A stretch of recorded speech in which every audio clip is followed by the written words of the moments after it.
Welcome back, and thanks for staying with us here for Crime 2 News at 4:30. I'm Whitney Ward. Welcome back, everyone. I'm Mark Hanrahan. On that September day 4 years ago, Caleb Sharp shot and killed his fellow classmate Sam Strahan. His name was brought up several times in court today, and one of his family members did share a statement. So Crime 2's Amanda Rowley has been watching all of that testimony this week from Zoom. And Amanda, can you tell us what people have said about Sam Strahan, the victim in that Freeman High School shooting, in those statements so far today? Yeah, well, Mark and Whitney, every single statement read in the courtroom in some way mentioned Sam Strahan. Teachers, students, and parents, they all had only really kind things to say about him. Students who grew up with Sam told the judge about his talent of making everybody laugh, and his sense of humor also stood out to the teachers who taught him in class. Now, some people actually gave the judge in court copies of photos that captured maybe a fond memory with Sam. Both people have shared also just how painful it was to learn about Sam's death, and they really all continue to feel that loss, and you hear that in their statements over the last 2 days. My wife immediately suffered an anxiety attack, which we thought was a heart attack. I will never forget that day and that horrible moment we learned the news.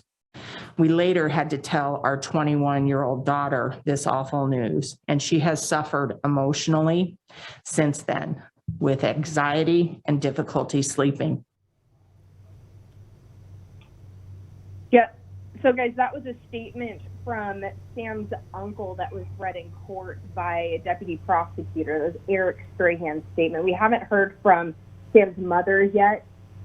But you can just hear the pain that this family has experienced. Also in that statement, Sam's uncle told the judge that losing Sam has been really traumatic for their whole family. All right, Amanda, thank you very much. And you kind of alluded to it just now, but are we anticipating to hear more from Sam's family members throughout these victim impact statements? Yeah, so we're hoping to hear from Sam's mother, but so far we've just heard from a lot of friends, family, students, staff, a lot of teachers, a lot of people who knew Sam or just in passing hearing their testimony. We also did hear from a classmate and teacher who knew Sam pretty well, and I'll be sharing their comments tonight at 5.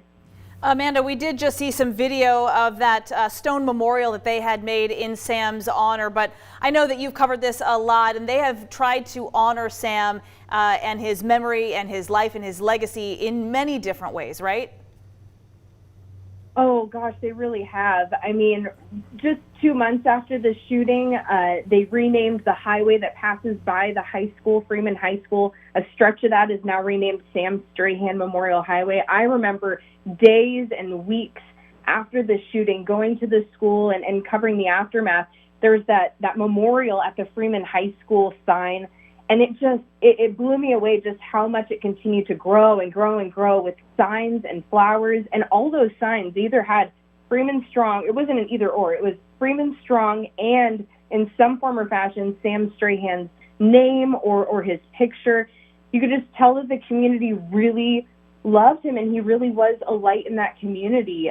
So they honored him at that memorial. A local teen actually wrote a song shortly after the shooting, wrote a song and performed it in memory of Sam Strahan. She did a music video that included Sam's mother and many members of the Freeman community. So they really have taken several steps to honor Sam's life, and they really made it a point to show that he hasn't been forgotten or that he won't be forgotten, and that's certainly the case in the statements that have been read so far this week.